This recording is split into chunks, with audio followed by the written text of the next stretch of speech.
The doctor's hands were shaking.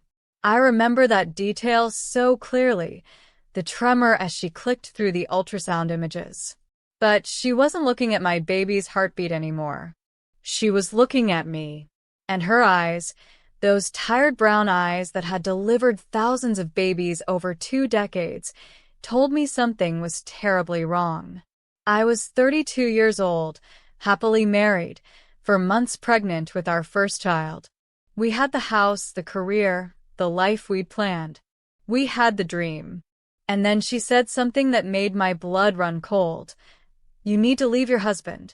Today. And you need a divorce lawyer before you tell him you know. I laughed. Out loud. It felt insane. But what the doctor showed me next, what she revealed to me in that sterile clinic room on an ordinary Tuesday afternoon, would unravel everything I thought I knew about the man I loved, the man I'd married, the man I was carrying his child for. My name is Olivia Thornton. I grew up in a family with significant wealth, a family that made me a target without even knowing it. What happened over the next 6 months would teach me more about trust, betrayal, and survival than 30 years ever could. If you're listening right now, help me prove something wrong.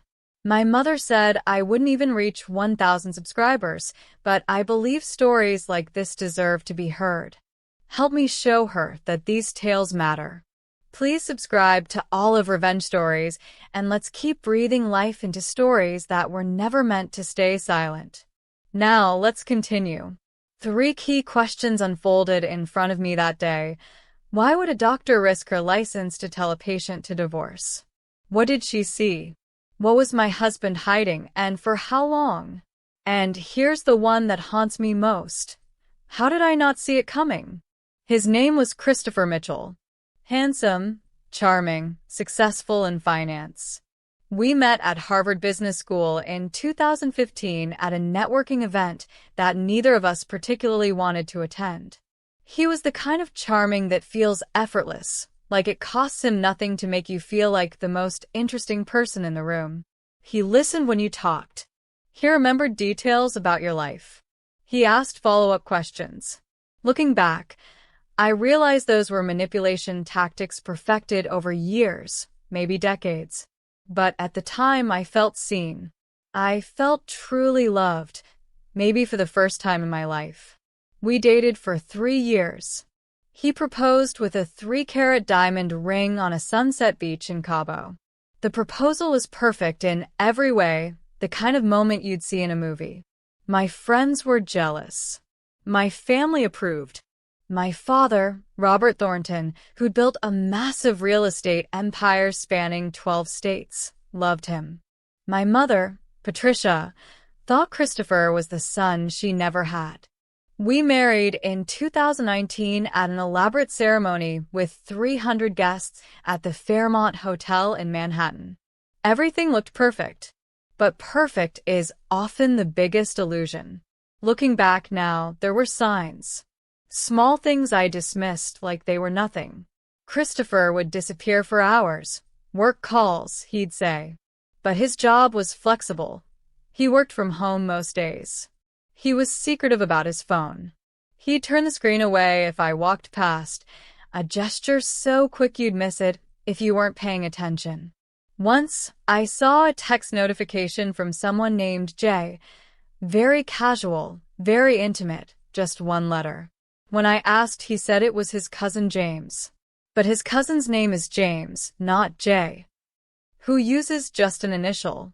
Another time, I found a second credit card in his desk drawer hidden behind documents and old tax returns. When I asked him about it, he got defensive, angrier than I'd ever seen him. His face flushed red. His voice rose. He said it was an old card from before we were married, and it was none of my business. The tone startled me. The man I knew would never speak to me that way. I told myself I was being paranoid. We were happy. We were trying for a baby. Why would I look for problems when everything seemed so right? In early 2023, I found out I was pregnant. Christopher was thrilled, or so it seemed. He bought baby furniture obsessively. We painted the nursery pale yellow and white. He talked constantly about our future together, about what kind of father he'd be, about all the adventures we'd have. But there was a distance growing between us, a coldness I couldn't quite name. It was like he was performing fatherhood instead of feeling it. That's when things started shifting noticeably. He worked later and later. He was on his phone constantly, always texting, always stepping away. And on a Tuesday afternoon in April, I walked into my OB/GYN's office for a routine ultrasound appointment with no idea that my entire world was about to explode into a million pieces. Dr. Sarah Chun had been delivering babies for 20 years. She wasn't the type to make bold accusations or break protocol. She was methodical, professional, kind. I lay on the exam table, and the gel was cold. She smiled the way she always smiled. "Let's see how the baby's doing," she said. Normal routine. I'd done this 3 times before. Everything looked perfect. The baby was developing normally. Heartbeat strong. Gender, girl. We were having a daughter. I was already thinking of names, Emily, Sophie, Meredith. But then Dr. Chen's expression changed. She kept the probe on my belly, but her eyes moved away from the screen. She looked concerned, deeply concerned, like something on that screen had troubled her in a way she wasn't prepared for. She said, "I need to run a few more tests. Let me call in another doctor just to be safe." My heart started racing. I thought about Down syndrome. I thought about gestational diabetes. I thought about complications and birth defects and all the things that can go wrong during pregnancy. I was not prepared for what she actually said. Dr. Chin closed the door behind her. She sat down across from me, not beside me. When doctors sit across from you instead of beside you, it's never good news. But this wasn't about the baby at all. "Daphne," she said, and then corrected herself. "Olivia, I'm going to be direct with you, because I think you need to hear this. Have you noticed any changes in your husband's behavior recently? Any financial irregularities?" I froze. That was not a medical question. Why was my OB/GYN asking about my marriage? Why wasn't she talking about the baby? She explained that during my appointment, she'd asked routine questions the way she always does. How was my stress level? How was my marriage? Any concerns at home? I'd mentioned, casually, offhandedly, that Christopher was being distant, that I'd found a hidden credit card. What I didn't know is that Dr. Chen's husband is a forensic accountant. 3 months earlier, she had met him for lunch and mentioned my name in passing. Why? Because she recognized me. I had hired her husband's firm, Davidson Financial Forensics, to do financial audits for my marketing company, where I worked as vice president of operations. Her husband had pulled my file immediately the moment she mentioned my name, and what he found made him contact his wife urgently. He told her to ask me specific questions if I came in for an appointment. Christopher had opened a second bank account, not with the bank we used jointly. A completely separate account at a different institution located in Delaware. Over the past 2 years, he deposited over $2.3 million into that account. Money I didn't know about. Money from shell companies. With names like Meridian Holdings LLC and Coastal Properties International. Money that made absolutely no sense on a financial advisor's salary. But that wasn't the worst part. The worst part was why. The worst part was that this money was linked to my family's real estate holdings. Specifically, to developments my father had planned in Southeast Asia, properties in Vietnam and Cambodia worth hundreds of millions of dollars. Dr. Chen's husband had evidence that Christopher wasn't just hiding money. He was embezzling from my family, and he had been orchestrating it since before we were even married. I sat in that doctor's office for 45 minutes. Dr. Chen showed me printed bank statements that her husband had prepared. She explained that he was legally obligated to report what he'd found, that Christopher would likely be contacted by authorities within days, that I needed to protect myself and my unborn daughter immediately. And then she said the words that changed everything. "Olivia, you need to leave your husband today. Before he knows we know. Get a lawyer. Protect your assets. Protect your baby." Because a man who steals from his wife and from her family is capable of anything. I didn't call Christopher. I called my father. I called him while driving to a hotel, my hands shaking so badly I nearly crashed twice. I told him to get out of his board meeting. I told him to call the family lawyer immediately. Within an hour, 3 separate attorneys were involved. Within 2 hours, my father had frozen all joint accounts with Christopher. I didn't go home. I went to a 5-star hotel on the Upper East Side. I wasn't going to punish myself by staying in some budget motel. I was angry and scared and betrayed, but I was still Olivia Thornton, and I deserved decent thread count. Christopher called 17 times that first night. 17. I counted each call, watching the numbers accumulate on my phone screen like evidence of his panic. I didn't answer any of them. The text messages started coming. "Where are you? Are you okay? Your father just froze our accounts. What's happening? Please call me." He sounded panicked, confused, or maybe just caught. Maybe he finally realized that his perfect plan, his calculated seduction, his years of careful deception, had unraveled because of an ultrasound appointment and a coincidence that felt like destiny. 2 days later, federal agents showed up at our home. Christopher was arrested for embezzlement and wire fraud. 37 separate charges. The evidence was overwhelming: bank statements, wire transfers, shell company registrations, all in his name. What Dr. Chen's husband had uncovered was just the beginning. The FBI's investigation revealed something even darker. Christopher had been planning this before we even met. He had researched my family carefully. He had studied our business structure. He had targeted me specifically from the beginning. This wasn't a crime of opportunity. This was a crime of calculated predation. I was hunted, and I didn't even know it. The story made headlines, not just locally, nationally. High-flying executive arrested for multi-million-dollar embezzlement. Yale-educated woman's husband exposed as fraud. Pregnant woman discovers husband's double life.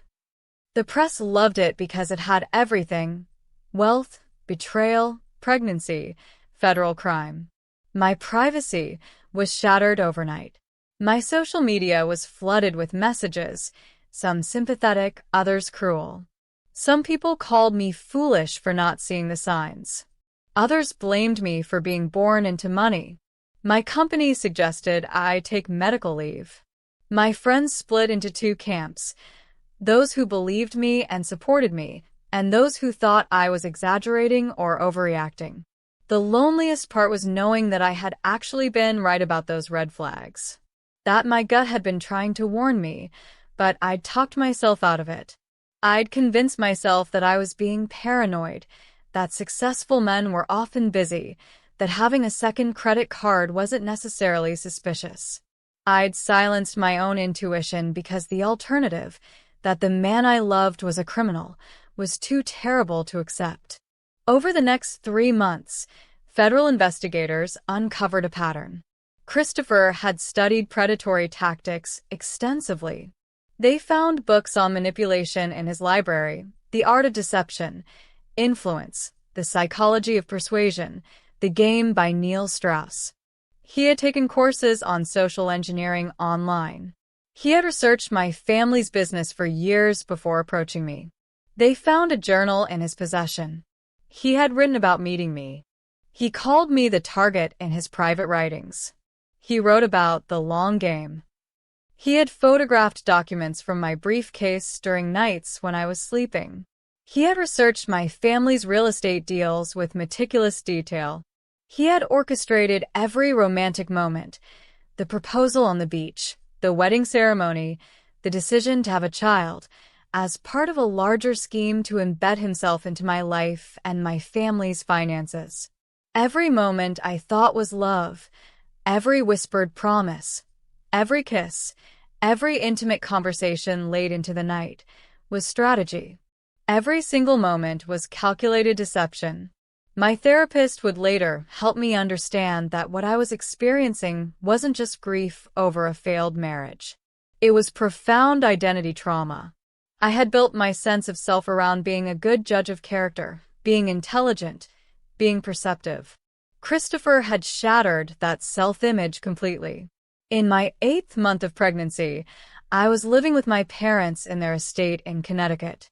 My marriage was over. My financial security felt threatened despite my family's wealth. And I was terrified, not just of what would happen legally, but of what it meant about my own judgment. How could I have missed this? How could I have been so completely, utterly wrong about someone I loved and trusted? That's when I learned something crucial. Predators are good at what they do. That's what makes them dangerous.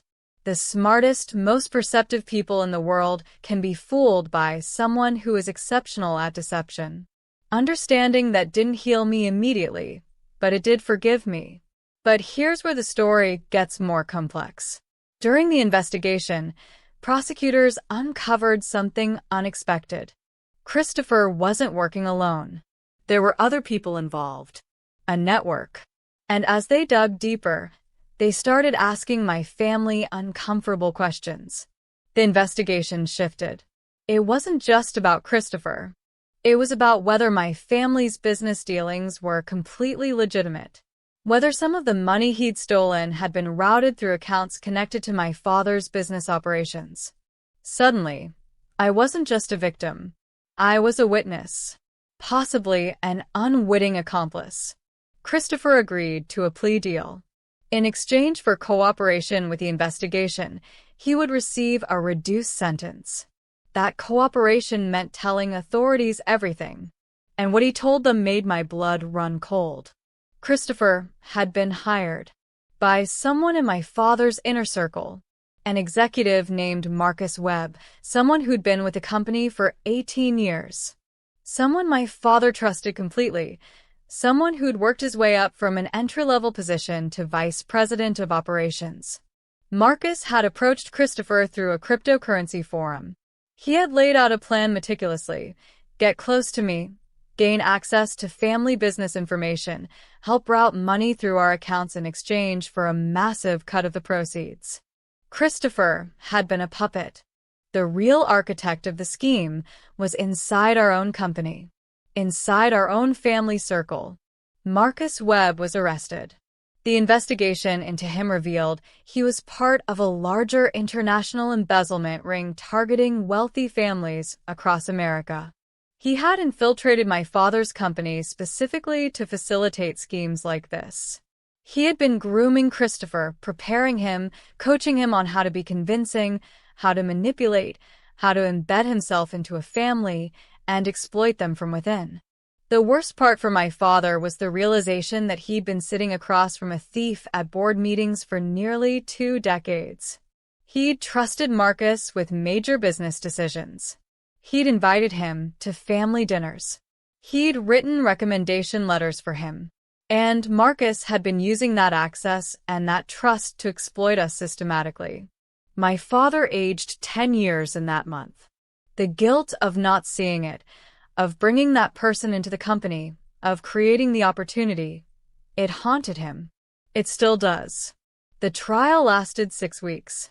I had to testify.